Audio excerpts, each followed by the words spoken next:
안녕하세요. 코아 투더골드문 진행의 이정원입니다. 오늘 새벽 발표된 6월 미국 소비자 신뢰지수죠. 16개월 최저치인 98.7을 기록하면서 시장에 조금 부담이 됐습니다. 미증시는 하락 마감했고 또 비트코인도 하락해 20K대를 유지하고 있는데요. 하지만 암호화폐 시장, 저희 어제 또 스트라티스와 또 하이브 같은 급등코인 종목들이 계속해서 나오고 있기 때문에 아직까지는 조금 달달한 수익을 주는 시장인 것 같습니다. 또 이런 시장에서 어떻게 전략 세워보면 좋을지 오늘 전문가님 모시고 얘기 나눠볼 건데요. 오늘은 코인한수님 오셨습니다. 안녕하세요. 네, 반갑습니다. 네, 안녕하세요. 코인한수 전문가입니다. 어제에 이어서 오늘은 제가 어제는 이제 PPT를 통해서 강의를 드렸다면 오늘은 또 다른 내용으로 한번 전달해드리는 시간을 가질 것 같습니다. 일단 우선 앞에 말씀해주신 것처럼 뭐 소비자 이제 신뢰지수 같은 내용들이 또 발표가 됐어요. 그 내용들은 또 뒤에서 더 자세히 나눠보도록 하고 아무래도 시장 자체가 현재 제가 누누이 말씀드렸던 것처럼 7월 초, 7월 중순까지는 어떠한 큰 이슈가 남아있지 않다라고 말씀을 드렸어요. 그래서 이제 신뢰 지수가 뭐 안 좋게 나왔다 해서 뭐 시장이 많이 빠진 것이냐 그렇게 생각을 해본다면 또 그건 아니다. 그냥 하루 올린 거 하루 그냥 뱉어내는 시장이었다. 고로 그냥 우리가 이틀 동안은 아무 일도 없었다라고 생각을 하시면 되거든요. 그렇게 여러분들이 걱정하실 만큼의 악재로 작용한 내용들이 아니기 때문에 이 부분 가지고 너무 뭐 걱정을 하시거나 또 우려를 하시거나 그런 내용들을 안 하셔도 된다. 좀 말씀을 드리고 싶습니다. 네, 아직까지는 걱정할 시장이 아니다라는 말씀 주셨습니다. 오늘 계속해서 저와 같이 코인 소식 볼 텐데요. 오늘 코인한수 전문가님과 함께 보겠습니다. 전문가님 준비되셨나요? 그럼요. 네, 저랑 같이 화면 보시겠습니다. 네, 코인플렉스에서 출금 문제 해결 위해 새로운 토큰을 발행했다고 합니다. 약 600억 상당의 토큰을 발행했다고 하는데 연 20%의 수익률을 제공 예정이라고 합니다. 토큰을 통한 자금 조달이라고 할 수 있는데 이게 셀시우스 때처럼 네. ST 이더를 주고 이더를 받고 이런 식으로 계속 순환이 되는 과정인 건지. 네, 아마 네. 제가 알기로는 그렇게 순환되는 과정인데 아무래도 좀 문제가 있는 거는 이자율이 좀 문제가 될 것 같아요. 이전에 뭐 루나 같은 경우도 그냥 좋은 이자율 때문에 사람들을 현혹을 많이 시키는 내용들이 있었거든요. 그렇다 보니까 좀 그 이자율을 어떻게 보면 우리가 이렇게 홍보를 했어요. 내가 20% 30% 준다고 했는데 이 약속을 지켜야 되잖아요. 네. 근데 이걸 지켜야 그 사람들이 이걸 보고 나를 투자를 할 수 있는 내용들이 될 것 같은데 근데 이거를 못 지키게 되면 또 다른 루나 같은 그런 내용들이 또 사람들이 신뢰를 잃고 다시 내가 이자율을 받기 위해서 이거를 하는 건데 그 이자율이 없고 예치금이 줄면 줄수록 그 이자율을 갚아내야 되는 내용들이 줄거든요. 그런 부분들이 또 우려가 될 수 있기 때문에 저런 내용들이 나온다 해서 저게 당장 이 규제 라인들이 제대로 잡히지 않은 상황에서 좀 우리들을 안전하게 진입할 수 있는 구간이 되기에는 조금 리스크가 있는 내용이다라는 걸 좀 말씀을 드리고 싶네요.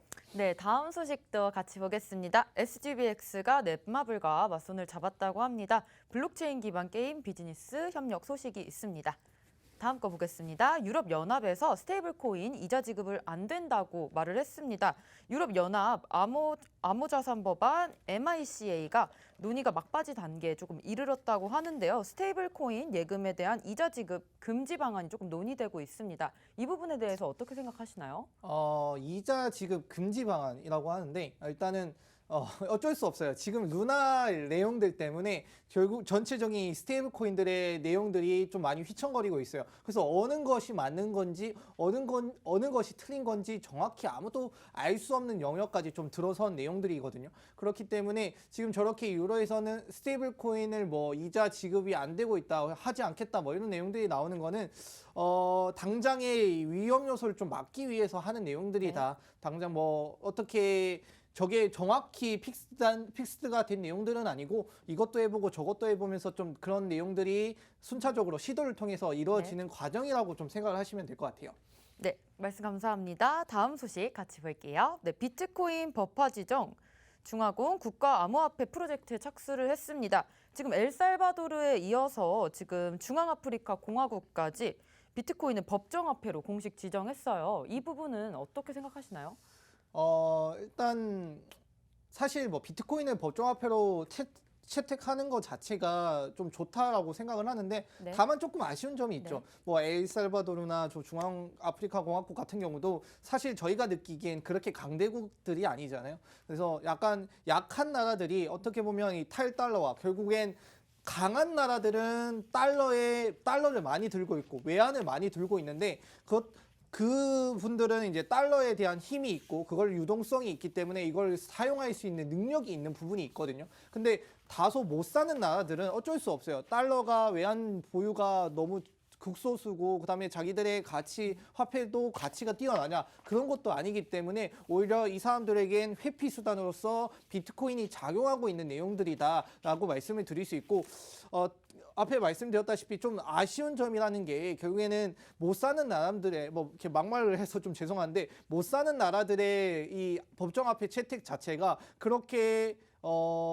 영향력을 줄 수 있는 그런 내용들은 아니다. 물론 저번에 엘살바도르 같은 경우도 결국에는 처음에 최초로 채택을 할 때 좋은 호재로 작용을 했었거든요. 근데 또 시장의 흐름이 좋으니까 그걸 이어서 받아서 올라가는 모습이었는데 나쁠 때 저런 내용들이 나오더라도 이제는 호재가 좀 작용이 안 되는 시장이라고 좀 볼 수 있을 것 같아요. 지금 시장 뭐 호재, 악재가 매일매일 조금씩은 나와요. 근데 전체적인 흐름으로 봤을 때는 개선된 내용들 현재 제기된 악재들이 뭐 해소가 되거나 뭐 더 좋아지거나 이런 내용들이 없기 때문에 악재 호재가 나오더라도 지금 시장은 제 갈 길 가는 시장이라고 좀 말씀을 드릴 수 있을 것 같아요.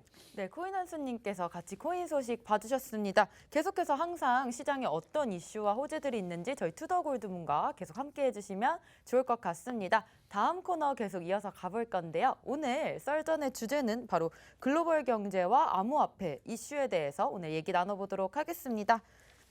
네, 오늘 계속해서 G7 정상들이 조금 러시아산 원유 가격 때문에 조금 논쟁이 있는 것 같아요. 네, 맞습니다.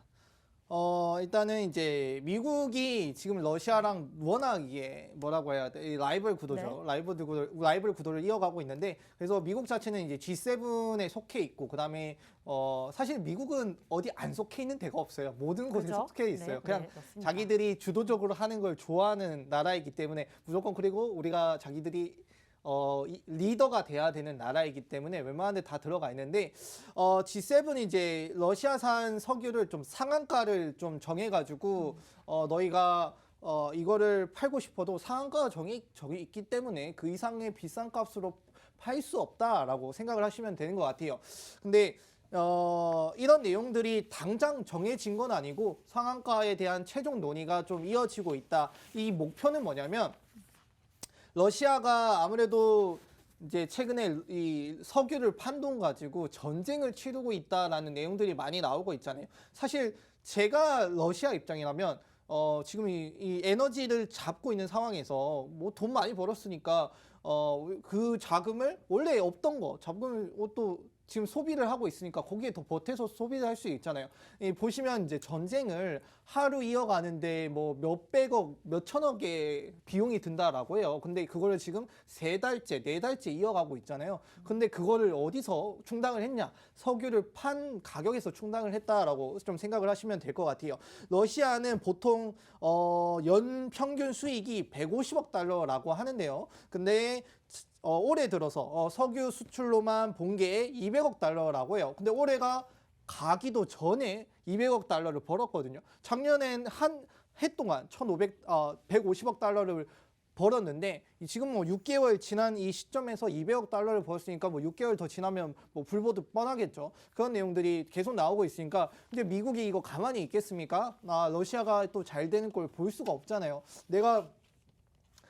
러시아 안 그래도 싫어하는데 뭐 세계 대전부터 지금 러시아 좀 안 이롭게 보고 있는데 뭐 할 때마다 러시아가 우리 서로 적이다 뭐 러시아 싫다 이러고 있잖아요. 그런 내용들이 나오고 있는데 미국이 이거를 안 이롭게 볼 수 없죠. 뭐 미국도 기름이 안 나오는 건 아니에요. 뭐 천연가스가 안 나오는 건 아니지만 상대적으로 너무 미미하게 나오기 때문에 그 부분마저도 러시아를 좀 어떻게 막자. 너희가 너무 돈 버는 거 안 이롭다. 너희를 좀 막아가지고 전쟁 비용을 좀 줄이겠다라는 내용들이 좀 나오고 있어요. 근데 여기에 더해서 이제 전문가들 이제 사실 이게 현실적으로 좀 가능할 것인가라는 그죠. 내용들이 좀 많이 네, 나오고 있거든요. 맞습니다. 근데 많은 전문가들이 또 여기다가 얘기를 해요. 가격 상한가의 실행 가능성이 좀 많이 적다라는 내용이 나오거든요. 왜냐하면 이거를 하게 되면은 많은 사람들이 또 피해를 보게 됩니다. 왜냐하면 지금 상한가가 정해지기 전에 또 사람들이 많이 사야 되고 팔아야 되고 이런 부분들이 있거든요. 그리고 이걸 내가 기름을 사는 입장에서는 사실 러시아산 기름이 여기가 있고 저기가 있고 여기 가 있을 수 있잖아요. 근데 그 사람한테 살 수도 있고 이 사람한테 살 수도 있고 굳이 꼭 한 사람한테만 이 석유를 사야 되는 게 아니에요. 그죠. 그렇다 보니까 내가 이 방법이 아니고 저 방법을 통해서도 이거를 해소할 수 있는 기회들이 생기기 때문에 충분히 좋은 점이 있을 것이다. 그래 충분히 대체 가능한 곳이 있다라고 해서 좀 말씀을 드릴 수 있고, 그 다음에 한 가지 더 말씀을 드리면 G7 자체가 러시아의 석유를 수입하는 최대 수입국이 아니에요. 그 부분들이 또 한 가지 크게 작용할 것 같아요. 왜냐면 G7 너희들은 얼마 사지도 않는데 왜 주위에 우리들만 피해를 보냐? 다른 네. 나라들이 충분히 반발을 일으킬 수 있는 부분이거든요. 네, 나는 석유를 사야 되는데 너희들 때문에 석유를 못 사니까 그럼 우리는 이 석유가 없으면 못 돌아가는데 어떡해? 그럼 너 G7 너희가 독자적으로 너희 강한 애들끼리 정한다 해서 너희는 피해가 적겠지만 안 그래도 우리는 못 사는 나라들을 기름 피해 보는데 어떻게 할 것이냐 이런 내용들이 충분히 나올 수 있거든요. 그래서 많은 전문가들이 좀 우려를 섞인 내용들을 좀 얘기를 하고 있는 구간이다라고 좀 말씀을 할 수 있을 것 같아요. 네, 근데 실제로 이렇게 상한제가 실행이 될 경우에 일시적으로 조금 유가가 상승한다는 모멘텀을 좀 볼 수가 있을 것 같아요. 그렇다면 저희 인플레이션도 네. 조금 더 오를 것 같은데 이 네네. 부분에 대해서는 어떻게 생각하세요? 당연하죠. 인플레이션도 올라가죠. 사실 뭐 이 석유를 관련해서 어떻게 좀 많이 대체 수단을 가져가겠다라는 내용들이 많이 나왔어요. 뭐 지금 사우디로부터 이제 하루 생산량을 늘려가지고 그걸 우리가 수입을 받겠다. 막 이런 내용들도 많이 나왔는데 사실 그거는 좀 한계가 있어요. 근데 사우디라고 치면 사우디가 뭐 유럽으로부터 많이 멀어져 있잖아요. 그렇기 때문에 이거를 또 어떻게 운송을 할 것이며 운송 기간 포함해서 비용 등등이 포함되는 내용이기 때문에 안 그래도 지금 지금 이 유럽의 강국인 뭐 독일, 프랑스 이런 쪽은 또 안 그래도 또 위쪽에 있잖아요. 그런 나라들이 충분히 또 피해를 볼 수 있고 이런 비용적인 측면에서 많이 볼 건데 그 나라들도 지금 인플레이션이 작은 게 아니에요. 어마어마한 인플레이션을 겪고 있기 때문에 여기에 추가된 내용들이 좀 나올 것이다 라는 걸 좀 말씀을 드리고 싶고, 그 다음에 뭐 석유 관련해서 인플레이션이 당연히 작용을 하겠죠. 뭐 아무리 늘려도 결국에는 우리가 기존에 보급받던 그냥 뭐랄까요 대형 유통 이곳에서 소형 유통으로 바꾼다는 것 자체가 무슨 문제가 생길 건 당연히 불보듯 뻔합니다. 우리가 원하는 만큼 받을 수도 없고 원하는 만큼 빠르게 할 수도 없는 부분들이 꼭 생길 것이니까 이게 다시 인플레이션이 반영이 되고 결국에는 악순환이 되는 거는 좀 어느 정도 감수해야 되는 부분이다라는 걸 좀 말씀을 드리고 싶어요. 네, 계속 이렇게 G7이 러시아산 원유에 대해서 상한제를 실행한다는 내용에 대해서 같이 봤고요. 그다음에 저희가 계속해서 볼 내용은 시장 침체로 암호화폐 이용 부동산 거래가 사실상 중단이 됐다고 합니다. 이 부분에 대해서 코인한수님께서 좀 설명을 해주세요. 네, 일단은 이제 보시는 것처럼 뭐 시장 침체, 전체적인 시장 침체예요. 뭐 암호화폐만의 문제가 아니라는 점 꼭 알아두셔야 됩니다. 암호화폐를 통해서 이제 부동산 거래를 하는 내용들이 많이 늘고 있었어요. 근데 이제 뭐 부동산 시장도 침체가 들어가고 있고 주식, 암호화폐 시장 이런 부분들이 전체적인 침체가 들어가다 보니까 사람들이 암호화폐를 통한 이 거래가 현저히 떨어졌던 것 같아요. 왜 떨어질 수밖에 없냐면 지금 부동산 자체가 거래 양이 많이 떨어졌거든요. 근데 이 양이 많이 떨어졌는데 좋았을 때 이 비중이 있을 거잖아요. 달러를 통한 암호화폐를 통한 비중이 있었을 텐데 당연히 그때도 암호화폐를 통한 내용들이 현저히 많이 떨어졌었을 거예요. 근데 전체 시장이 떨어지니까 이 전체적인 비율을 맞춰서 떨어지다 보니까 암호화폐가 사실상 거의 뭐 암호화폐를 통한 내용들이 많이 떨어진 내용이다라고 볼 수 있는데 여기서 좀 더불어서 제가 좀 하나 말씀을 드릴게요. 어떤 내용이냐면 일단 암호화폐만의 문제가 아니다라는 점을 계속 말씀을 드리잖아요. 지금 암호화폐 자체가 현재 많은 사람들이 투자 심리가 좀 많이 위축되어 있는 상황인 건 맞습니다.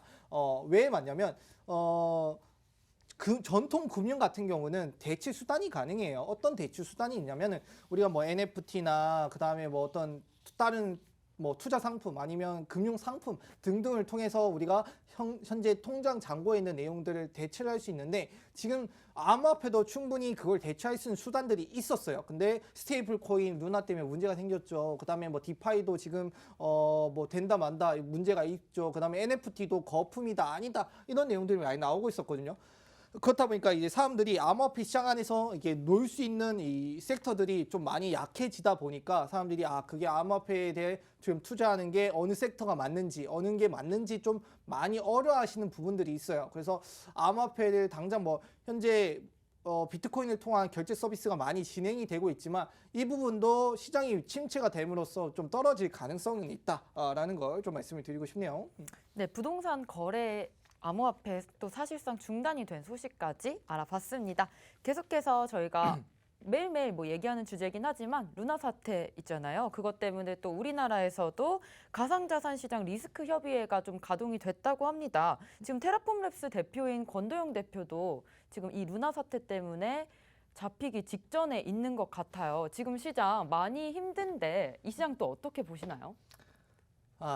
네, 루나 사태 권도영 대표 같은 경우는 일단 항상 트위터를 통해서만 대화를 나누기 때문에 그죠? 실제로 있는지는 잘 모르겠어요. 이제는 실제로 있는지도 모를 정도까지 왔는데 어디 있는지도 잘 모르겠고요. 싱가포르에 있다라고 하는데 실제로 싱가포르에 있는지도 잘 모르겠습니다. 당장 일단은 전체적인 고소 내용들은 많이 들어갔는데 해외에 있다 보니까 이걸 당장 그리고 국내로 부를 만한 내용들이 없어요. 그래서 부르지 못하고 있고 해외에 있더라도 좀 위치를 좀 추적하기가 힘들다라고 해요. 인터폴이나 국제적으로 이게 신고된 내용들이 아니기 때문에 우리가 그 사람의 소재나 위치 파악을 꼭 해야 되는 내용들이 없다라고 해서 아직은 권도영이 좀 자유롭게 다니고 있는 것 같습니다. 햄버거도 먹고 그러겠죠. 잘 살고 있겠죠. 돈을 많이 벌었을 테니까요. 일단은 그래서 루나 사태가 내용들이 있었기 때문에 이 루나를 좀 어떻게 좀 사람들이 많이 바라보고 있냐를 좀 많이 봐야 될 것 같아요. 전체적인 신뢰도가 많이 깨졌죠. 그렇다 보니까 나라, 국가 차원에서도 금감원 차원에서도 가상자산 이거 거래소를 하는 사람들, 사업자 사이에서도 루나 사태가 일어나는 거는 전체적인 암호화폐 시장에 재발이 되는 거는 암호화폐 시장에 큰 또 악영향을 미칠 것이다라는 내용들이 나오고 있어요. 그래서 이 루나 사태를 좀 많이 사람들로부터 안전을 좀 보호하기 위해서 어떠한 가상자산 이제 리스크 협의회를 만든다라고 합니다. 무슨 협의회는 많잖아요. 그죠? 이런 협의회, 저런 협의회는 많은데 그 협의회 중에 하나라고 생각을 하시면 됩니다. 당장 이 협의회가 있다라고 해서 어떤 내용들이 지금 당장 나오는 건 아니에요. 근데 이게 순차적으로 쌓이면서 점점 내용들이 보강이 되고 오히려 가이드라인을 잡아주고 안전한 바운더리를 만들어주는 내용들이 좀 나올 것이다라는 내용인데 여기 참여하게 되는 내용들이 금융감독원 이런 곳에서도 참여를 하거든요. 그냥 국가 차원에서 내용들을 다루기 때문에 그 내용을 나올 때마다 제가 조금씩은 언급을 해드리겠지만 지금 당장 나온 내용들은 없어요. 근데 다만 소비자 보호 관련 내부 통제나 그 다음에 자가 진단을 할 수 있는 이 코인이 어떻고 이 코인의 리스크가 뭐고 이 코인에 내가 투자를 했을 때 어떤 주의를 해야 되는 지에 대한 내용들이 현재 좀 많이 부족한 부분들이 있잖아요. 저희가 비트코인이나 이더리움 같은 경우 솔라나 대표적인 큰 애들 같은 경우는 얘들이 뭘 하고 뭔 장점이 있고 시총이 얼마고 이런 대부분 알고 있어요. 네. 그 외에 수많은 코인들이 있거든요. 그 수많은 코인들은 어떤 내용들을 가지고 있고 어떤 기능들을 하는지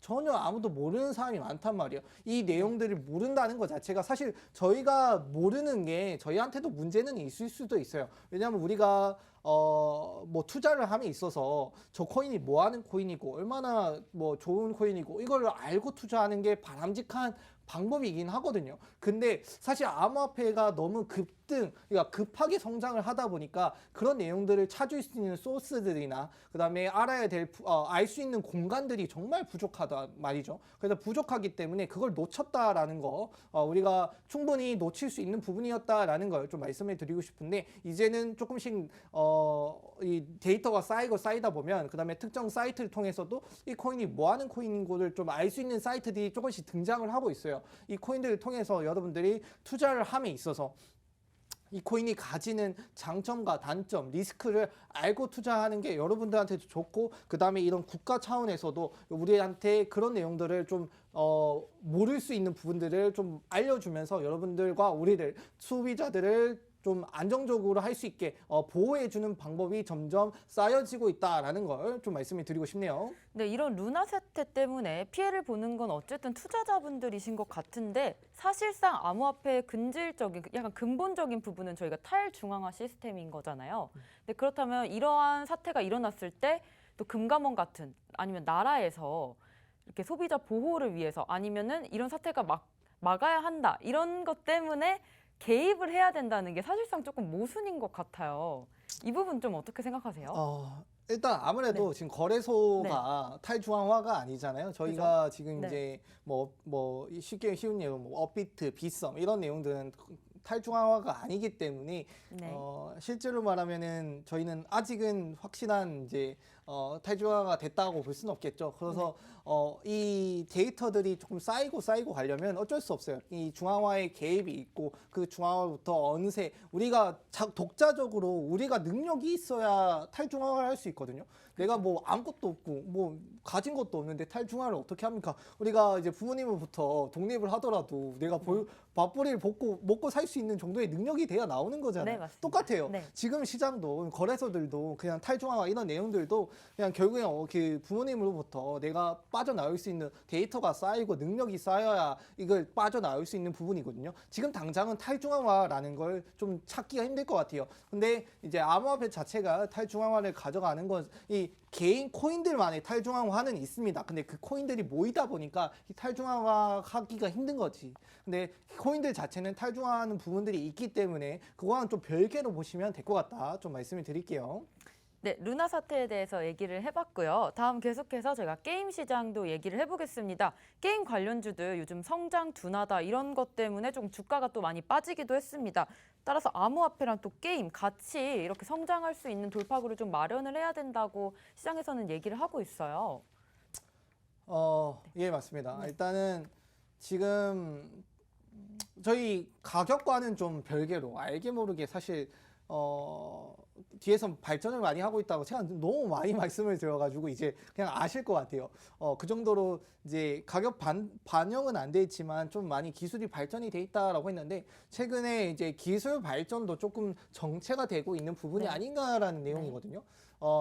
일단은 게임 부분에서도 많이 좀 말씀을 드릴 수 있을 것 같아요. 게임이라는 테마를 가지고 저희가 콘텐츠를 통해서 이거를 하고 저걸 하고 경쟁력을 만들고 그다음에 그다음에 발전 가능성 이런 부분들이 좀 직관적으로 우리가 받아들일 수 있게 이런 콘텐츠 좋네. 이게 점차 발전하고 있구나. 이런 내용들이 눈에 보이도록 해야 되는데 아무래도 일단 그런 게임에서 나오는 내용들이 지금 현재는 우리들의 눈에 와닿게 나오는 부분들이 없다라는 부분이 좀 될 것 같아요. 그게 말이 뭐냐면 아무래도 사람들의 진입 장벽이 여전히 높다라는 부분이 될 것 같거든요. 저희가 이제 단순히 메타버스를 좀 얘기를 드릴게요. 메타버스를 할 때 문제가 뭐냐면 우리는 VR이나 이런 VR을 끼고 하잖아요. VR을 끼고 하는데 그 안에 VR, AR, MR 등등 여러 가지 R이 들어가는 내용들이 있지만 그거를 하기 위해서는 내가 이걸 써야 되고 이걸 쓰기 위해서는 또 사야 되고 근데 이걸 쓴다고 해서 내가 그만큼 이거 쓴 거에 대한 불편함이 없을까? 그런 부분들이 있거든요. 그리고 내가 저걸 쓰고 과연 재미를 느낄 수 있을까? 어떤 컨텐츠 좋은 게 있길래 내가 저기에 이거 몇 시간씩 끼면서 할 수 있나? 우리 사람들 보시면 PC방 이제 젊은 남자들이나 여자분들이나 PC방에 가면 몇 시간씩 게임하잖아요. 근데 생각을 해보면 내가 VR을 끼고 몇 시간을 게임하기가 힘들 것 같아요.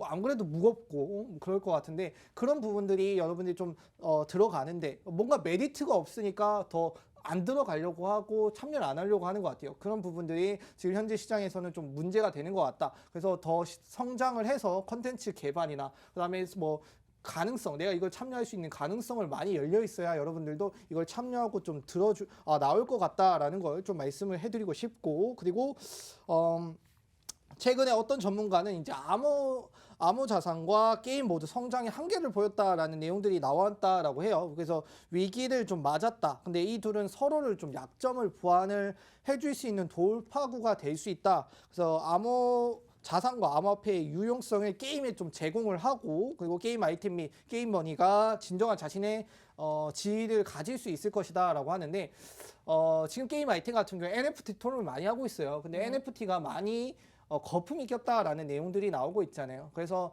이 NFT가 거품이 껴 있는 상태에서 이게 진정한 발휘를 할 수 있을까라는 내용이거든요. 우리가 NFT가 나와서 하는 얘기인데 NFT를 우리가 너무 그러니까 투자나 가격 상승의 목적으로 많이 하는 내용들이 있어요. 저번 시간에 제가 NFT 관련해서 좋은 내용들 좀 많이 말씀을 드렸거든요. 뭐 짝퉁을 구별할 수 있는 한 좋은 방법이다. 혹은 NFT를 통해 기부를 하고 그다음에 NFT를 통해서 기프티콘도 NFT를 통해서 한다. 이렇게 말씀을 많이 드렸잖아요. 그런 것처럼 NFT의 이 기능성, 가능성, 그다음에 활용성은 많이 늘고 있는데 사람들이 너무 이거를 NFT라는 것 자체를 너무 뭐랄까 투기의 목적, 가격 상승을 꼭 해야 된다라는 목적. 그리고 이 NFT가 가치를 가지려면 모든 사람이 동조를 할 수 있는 부분들이 돼야 되거든요. 내가 얘가 100만 원치 하면 다른 사람들이 10명이 보기에도 이게 100만 원치 하는 값어치가 돼야 우리가 그거를 거품이라고 안 하고 얘가 100만 원치 하는구나라고 생각을 할 수 있잖아요. 근데 지금 많이 껴있다라고 하는 것들은 개수가 적어서 그거에 대한 단순한 가격 상승, 그다음 누가 유명한 사람이 만들었다 해서 가격 상승이 한 거거든요. 모든 사람들이 그걸 원하고 갈망을 해야 어느 정도 이 가격대가 형성이 되는데 그렇게 되다 보니까 NFT가 계속 거품이 끼고 누군 자전거래해서 이거 사서 올리고 이런 부분들이 나온단 말이에요. 그런 부분들이 NFT의 진정한 의미를 조금 무색시키는 것 같다. 근데 NFT의 진정한 의미로는 여러 가지 방면에서 기술적으로 활용도 방면에서 여전히 늘고 있기 때문에 NFT 지금 당장 빛을 못 발하고 하더라도 어느새 우리가 핸드폰이나 그다음 TV 지금 현재 하는 것도 어느새 NFT를 통해서 할 수 있는 구간들이 금방 올 것이다라고 좀 말씀을 드리고 싶네요. 네, 오늘 이렇게 코인 한수님과 또 글로벌 경제 또 암호화폐 시장의 이슈에 대해서 좀 알아봤습니다. 저희는 계속해서 코인스쿨로 돌아오겠습니다.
네, 코인스쿨 시간입니다. 오늘 코인스쿨 시간에는요, 비트필승님께서 다이버전스에 대해서 강의를 해주실 예정인데요. 오늘 강의로 또 많은 정보 얻어가셨으면 좋겠습니다. 비트필승님 모셔볼게요. 필승!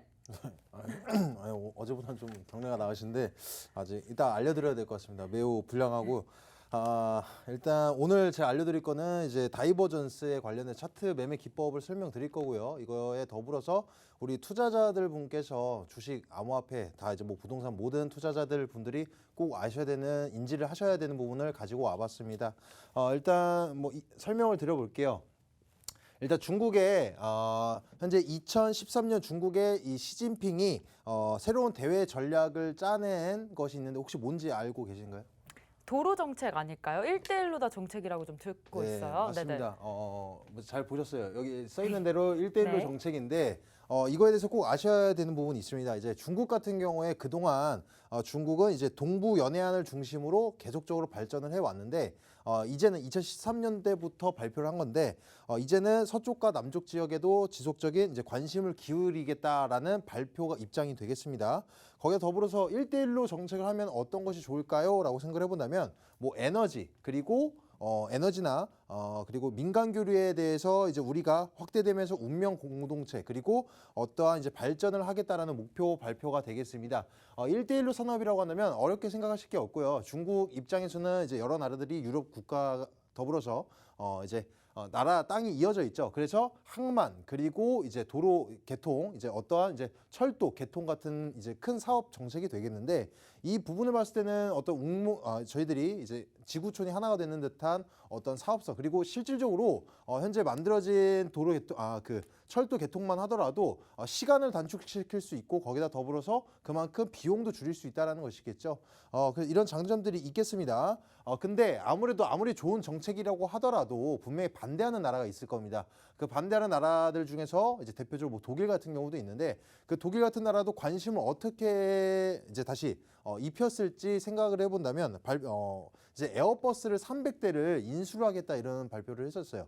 그랬더니 갑자기 이제 관심을 기울이기 시작하죠. 에어버스 300대가 말이 300대인 거지 이게 에어프라이기 300개가 아닙니다. 에어버스 300대면 진짜 천문학적인 돈이 들어가는 수치를 사드리겠다라고 하면서 관심을 실질적으로 쌓아냈어요. 그래서 지금 지속적으로 1대1로 정책을 사업 확장을 해 나가고 있습니다. 근데 여기 안에서는 분명히 어떤 내면적인 불안한 요소가 있습니다. 어떤 개도국에 대해서 개도국에 관련돼서 어떤 과도한 이제 자금을 이제 부채를 떠안기면서 중국에 이제 의존을 하게끔 만드는 내부적 구조가 있겠습니다. 한마디로 쉽게 생각하면 그냥 돈입니다. 돈. 우리가 기존에 제가 돈에 관련돼서 설명을 드려봤었는데 달러 있죠. 달러 같은 경우에 이제 미국에서 찍어낸 화폐 개념 정도가 아니라 20세기에서 최고의 수출품이다. 현재 기축통화로서 우리가 어떠한 금리 인상적인 부분이라든가 모든 경제가 우리가 미국의 중심이 되어 있어요. 그중에 요소가 바로 이 돈이 되겠는데 중국도 마찬가지입니다. 지금 현재 뭐 CBDC나 양자 컴퓨터 같은 이런 패권 전쟁이 일어나고 있는 시점인데 앞으로 또 패권 전쟁이 일어날 여러 가지 시점인데 이 상황 속에서 분명히 1대1로 정책을 중국에서 지금 확장해 나가는데 미국 입장에서 어떨까요? 미국에서 분명히 견제가 들어갈 수밖에 없습니다. 그래서 G7, 그러니까 미국 입장에서 발표한 거는 2027년도까지 6천억 달러에 육박하는 수준을 세계적 인프라를 구축해냈는데 써 나가겠다라고 발표를 했습니다. 그만큼 선두주자 혹은 어떠한 이제 대표 주자로서 자리매김을 하기 위해서 미국에서도 지금 현재 견제가 들어가고 있는 정책이다. 근데 방금 지금 약간 샛길로 빠졌는데 정책적인 부분을 봤을 때는 뭐 중국이냐 미국이냐 또 얘네들끼리 대장이 누구냐 이런 싸움이겠지만 안에서 내부적인 이 돈적인 부분이 문제가 있겠습니다. 이제 항만 개통을 하던가 이러한 이제 개발 확장을 해 나가고 있는데 중국에서만 돈을 들어가는 것이 아니겠죠. 뭐 현재 스리랑카가 디폴트 선언을 해 나가려고 하고 있는 것처럼 어떠한 개발도상국도 나라와 협업을 맺게 된다면 중국뿐만 아니라 그 나라들에서도 엄청난 자금을 쏟아 부으면서 같이 사업을 확장을 해 나가야 되겠는데 개발도상국 같은 나라들에서는 이 돈이 없습니다. 그럼 중국에서 어떻게 했냐? 쉽게 빌려주겠다라고 나섰어요. 사업 확장도 우리가 진행을 해줄게, 돈까지 빌려줄게라고 하는데 이게 어느 정도냐? 이제 미국에서 우리가 지금 외환을 빌려서 쓰게 된다면 이자율을 뭐 낮게 되면 1% 내외인데 중국에서는 높게는 9% 수준에 육박하는 이자율을 지급하게 되어 있습니다. 한마디로 우리가 1금융권에서 돈을 빌리냐 아니 3금융권에서 돈을 빌리냐 이 정도의 차이가 날 정도로 엄청난 이자율이죠. 근데 중국 입장에서도 분명히 문제가 있을 겁니다. 만약에 중국에서 쉽게 돈을 빌려줬는데 그걸 개발도상국들 나라에서 돈을 갚지 못한다라고 한다면 중국도 피해를 입는 거 아닌가요? 아닙니다. 왜냐하면 이 사업을 해나가는데 어떠한 자원이라던가 인력들을 중국 사람들을 쓰고 중국 자원을 쓰게 되어 있어요. 그 말은즉슨 사업을 확장을 해 나갈수록 중국은 계속적으로 돈을 벌어 나가는 구조입니다. 거기다 더불어서 돈까지 빌려줬으니 이자까지 플러스 이자까지 받을 수 있는 구조예요. 그래서 얘네들은 손해를 보는 구조 자체가 아닙니다. 손해가 보질 않는다. 근데 여기다 더불어서 만약에 갚지 못한다라고 하더라도 실질적으로 이제 철도나 어떤 항만에 대해서 운영권을 가져갔는데 이 운영권을 얼마나 가져가신지 아시나요? 운영권을 99년도를 운영권을 가져갔습니다. 지금 만들어가면서 인력들을 쓰면서 부수익적인 이득에다가 이자까지 가져간 다음에 원금 못 갚아서 손해가 아니라 이런 운영권까지 가져가면서 앞으로 사용하면 사용할수록 얘네들은 99년 동안 자신들이 이익까지 챙겨간다는 거예요. 한마디로 다른 부수적인 나라들은 어떻게 되냐? 그 100년 시간에 가까운 시간 동안 이자율은 계속 지급하고 원금 못 갚아가면서 힘들어할 동안 얘네들은 결과적으로 그 개발도상국들 같은 나라들에서는 땅만 빌려준 겁니다. 결과적으로 모든 부분에 이득을 가져가는 이런 내면적인 불편한 진실이 있다라는 거예요. 그래서 항상 우리가 1대1로 정책에 관련해서 개발이 확장돼 지구촌이 하나가 되겠네, 세계가 발전하겠네, 시간과 자금이 이제 빨라지고 좋아지겠네가 아니라 이런 내면적인 문제점이 있다라는 거 꼭 인지하시길 바라겠고요. 그리고 나서 중국에서 이러한 지금 현재 미국에서 견제가 들어오고 있는 만큼 사실 뭐 어찌된 세계적인 경제 발전 같이 일어나면 좋습니다. 하지만 이렇게 부당한 이자율을 지급한다라는 것은 분명 문제점이 있어 보인다라는 점을 설명드려볼 수 있겠습니다. 그리고 돈이라는 개념이 지금 이거 나와서 설명을 드려본데 기존에 설명드렸을 때 제가 CBDC나 양자 컴퓨터에 관련돼서도 패권 전쟁이 일어나고 있다라고 설명드렸어요. 제가 항상 미국과 중국은 항상 이제 대립 관계에 놓여 있을 수밖에 없습니다. CBDC가 됐건 뭐 양자 컴퓨터가 됐건 누가 먼저 선점하고 누가 먼저 개발할 것이냐, 누가 보편화시켜서 누가 대장 역할, 기축 역할을 수행해낼 것이냐 문제점이 있다 보니까 항상 대형 나라인 미국과 중국이 화두될 수밖에 없다라고 인지하시면 되겠습니다. 거기다 더불어서 이제 이어서 제 차트 설명을 드려볼게요. 오늘 설명드린 차트는 그러니까 설명드린 기법은 상승 다이버전스 그리고 하락 다이버전스가 되겠습니다. 많이 들어보셨을 텐데 정확하게 제가 설명을 들어본다면 다이버전스란 무엇일까요? 다이버전스 정의를 설명을 드려본다면 주가가 상승하는데 이제 보조 지표는 하락하거나 혹은 반대로 주가는 내려가는데 이제 보조 지표는 상승하는 모습을 나타내는 현상이라고 생각하시면 되겠습니다. 그리고 다이버전스가 발생하는 이유라든가 혹은 왜 우리가 이걸 눈여겨봐야 되냐라고 설명을 드려본다면 진행되고 있는 주가가 그 추세의 힘이 만약에 전향이 됐다. 그러니까 힘이 약해지는 것을 표현하는 것인데 그 말은즉슨 이제 추세 전환이 될 수 있다라는 지표로서 활용할 수 있겠고 또 그 추세 전환 시점을 우리가 예측해 볼 수 있다. 그래서 우리가 매매 기법을 이용하는데 너무나 실용적인 부분이다.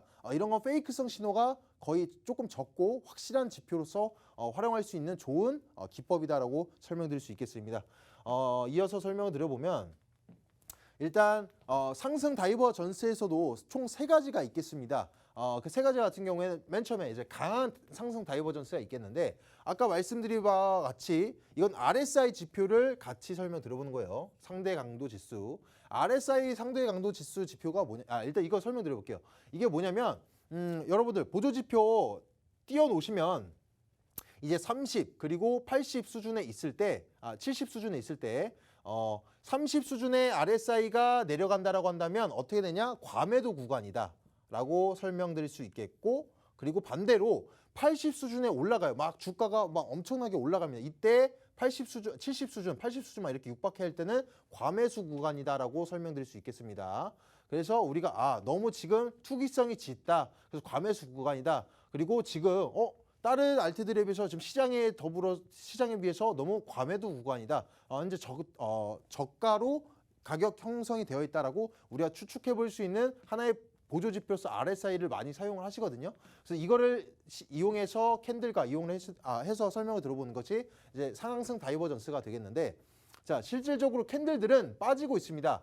저점과 저점이 내려가고 있죠. 실질적으로 내려가고 있는 추세가 보이고 있는 상황에서 오히려 반대로 RSI는 어떻게 되나요? 보이는 대로 오히려 올라가고 있습니다. 누가 보더라도 확실하게 눈에 띌 정도로 반대 현상이 일어난다라고 한다면 이것은 강한 상승 다이버전스다. 그래서 매수 타점을 어디서 잡아볼까요? 지속적으로 떨어집니다. 여러분들 어디서 도대체 우리가 반등이 줄지 어디서 저점일지 우리가 확인이 가능하지 않겠는데 RSI 지수를 본다면 여기서 분명 횡보하는 구간이 있겠고 여기서 실질적으로 캔들도 물론 이것까지 더불어서 거래량까지 더불어서 도지형 캔들을 만들어내고 이제 하락하는 부분을 오히려 받쳐줬어요. 거래대금 실리면서 거기다 더불어서 RSI는 반대로 올라가고 있다. 그럼 여기서 적어도 우리는 여기서 반전을 노려볼 수 있겠구나라고 하면서 매수 타점을 노려보시면서 이제 매도 구간에 따라서 우리가 수익률이 달라질 수 있겠지만 충분히 저점을 잡아볼 수 있는 아주 좋은 지표다라고 설명드릴 수 있겠습니다. 거기다 이어서 이어서 이제 일반 상승 다이버전스 설명을 들어본다면 자, 눈에 띄게 아까 반대로 눈에 띄게 이제 큰 이격이 일어나진 않습니다. 실질적으로는 캔들들은 거의 이제 일반 수치에 가깝겠지만 RSI는 약간 올라와줘 있는 게 보일 겁니다. 그래서 여기다 더불어서 만약 아까 방금 보신 것처럼 거래 물량까지 동반이 되는 시점에서 여기서 받쳐준다라고 한다면 우리가 또 여기서 추세 전환을 한 번씩 또 우리가 단기적인 시점으로도 노려볼 수 있겠죠. 이것 또한 마찬가지로 매도 시점은 어디냐에 따라서 수익률이 다르겠지만 저점을 잡아볼 수 있는 좋은 기회 매매 기법이다라고 설명드릴 수 있겠습니다. 이어서는 이번엔 약한 상승 다이버전스가 되겠습니다. 자. 캔들들은 빠지고 있어요. 눈에 띄게 빠지고 있어요. 거래 물량까지 실리면서 막 빠지고 있는데 이것 또한 우리가 저점이 어디지? 상승 추세가 언제 된지 막연하게 모르거나 혹은 빠지고 있을 때 반등 줄 때까지 기다리고 있어요. 언제 반등 주고 강한 반등 올 때까지 기다리다 보면 저점을 낮게 잡을 수밖에 없죠. 근데 RSI는 어떻냐? 빠지고 있는데 RSI는 오히려 평등하다라고 했을 때 지금 추세 전환이 그러니까 우리가 아까 강한 상승 다이버전스처럼 확실하게 지표 역할을 못하더라도 반등을 줘볼만 하구나. 근데 여기서도 거래 물량까지 동반이 됐네. 그럼 충분히 우리가 추세 전환을 노려보면서 양봉의 흐름세 전환될 것이다 예측하면서 우리가 이제 상승 수익률을 기대해 볼 수 있다라고 설명드릴 수 있는 매매 타점이 되겠습니다. 더불어서 이번에는 하락 다이버전스를 설명 들어보겠습니다. 이것도 순차적으로 강한 하락 다이버전스 먼저 설명 들어볼게요. 자, 지금 실질적으로 어디서 많이 보신 것 같죠? 이렇게 비트코인의 주봉 차트와 비슷하다라고 보실 수 있겠는데 여기서 보시면 자, 실질적으로는 올라가고 있어요. 고점과 고점을 지어보니 올라가고 있는데 도대체 고점은 어딜까? 우리가 단타성으로 여기서 접근하셨더라도 도대체 매도 타점을 어디서 잡아야 될지 모르겠다라고 지지부진하게 기다리다 보면 어떻게 결과적으로는 우리가 본절도 못 찾고 그러니까 이제 수익이 아닌 손절을 칠 수밖에 없는 구간이 되겠지만 고점을 노려볼 수 있다는 거예요. 여기서는 실질적으로 이제 강한 하락 다이버전스 같은 경우에는 지금 내려가고 있습니다. RSI 보조 지표는 내려가고 있다 보니까 이제는 추세 전환이 될 수 있겠다. 이제는 거의 추세 전환으로서 강하게 꺾일 수 있으니까 안전하게는 적어도 여기 타점에서는 나와줘야 되겠구나라고 우리가 예측을 해볼 수 있겠고 이번에는 일반 하락 다이버전스가 되겠습니다. 거의 이제 캔들들은 비슷해요. 지금 올라가는지도 모르겠고 내려가는지도 모르겠고 뚫고 올라갈지 어디서 많이 보셨죠? 제가 저번 방송에서 말씀드렸던 이제 상승 이제 하락 전환형 패턴이 되겠죠. 이것도 같이 더불어서 이용해 볼 수 있겠는데 RSI 같은 경우에는 내려가고 있어요. 내려가고 있다 보니까 이것도 마찬가지로 이제는 추세 전환이 되면서 고점에 거의 다다랐구나 인지를 하시면서 매도 타점을 충분히 안전하게 진행할 수 있다라는 점. 그리고 이어서는 약한 하락 다이버전스가 되겠습니다. 올라가고는 있는데 강하게 올라가고 있는데 우리가 이것도 올라갈지 아니면은 더 이상 여기가 최고점으로서 내려갈지 우리가 활용을 해본다면 가장 중요한 거 더불어서 심화 과정으로는 아까 말씀드린 것처럼 거래 물량을 동반되는지를 보시고요. 이거 보지 않더라도 우리가 RSI 지표로 보니까 평등하네. RSI에서는 같이 올라가지 않고 있다라고 하는 걸 봤을 때는 이제는 추세 전환 꺾일 가능성이 크겠구나라고 하면서 이것 또한 우리가 안전하게 매도를 진행할 수 있는 확실한 보조 지표로서 매매 기법으로서 활용할 수 있겠다라고 설명드릴 수 있겠습니다. 자, 오늘은 하락 다이버전스와 상승 다이버전스에 관련돼서도 약한지 강한지 일반적인 다이버전스에 대해서도 설명을 드려봤습니다. 여러분들이 일본 기준 그리고 15분 기준 그러니까 분봉 기준으로서 충분히 활용하실 수 있는 좋은 매매 기법이 되겠는데 일단 뭐 일본 기준으로 쓰실 때도 특히 지금 같은 시장에서 활용하기에 매우 용이할 수가 있어요. 왜냐하면 여러분들 보시다시피 업비트 기준 보시면 비트코인은 지금 저번 주 손상부터 지속적인 양봉의 흐름세를 유지를 해줬지만 어떻게 되냐? 지금 횡보 구간 혹은 약세하게 지금 하방 압력이 가해지고 있는데 그래서 우리 알트들에 대해서는 특징적인 몇 종목 빼고는 올라가질 않고 있어요. 그래서 우리가 거기에 더불어서 지금 우리가 투심 자체가 많이 젖어 있는 상태보다 보니까 거래 대금이 동반되지 않고 있다. 그 말은즉슨 우리가 확실한 지표를 삼지 않고 매매를 들어간다라고 한다면 우리는 항상 페이크성 신호에 당할 수밖에 없습니다. 그런데 이런 매매 기법 틀을 이용을 하신다라고 한다면 지금보다는 여러분들이 조금 더 승률을 높일 수 있는 매매 기법 활용을 꼭 하시길 추천드리고 있고요.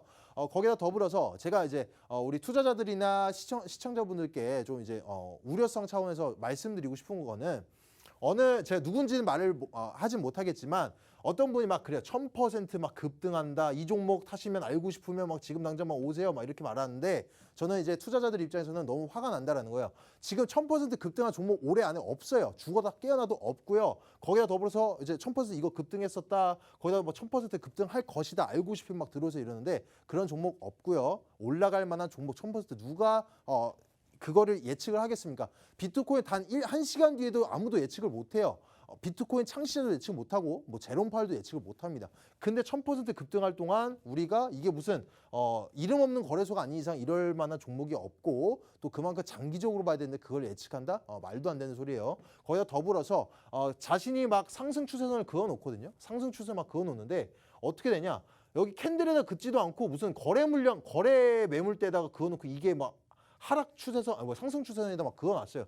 그래놓고 나서는 심지어 캔들도 막 이런 식으로 이탈을 했는데도 자기가 그어놓은 이탈을 해놨습니다. 상승 추세선은 저점에 이제 사람마다 그어놓는 선이 조금씩 다르긴 하겠지만 아무리 그래도 자기가 그려놨는데 이탈한 캔들을 보고 나서도 아직도 상승 추세선 안착해 있다. 이거 무조건 상승 추세 안에서 급등 종목 한번 나올 것이다 이렇게 얘기를 하는데 이거는 기본적인 그것도 매매 틀도 모르시는 분께서 이제 정말 모르시는 코린이들 혹은 이제 주린이들을 이용하기 위한 악의적인 모습이지 않을까 해서 우려 차원에서 여러분들한테 말씀을 드려봤습니다.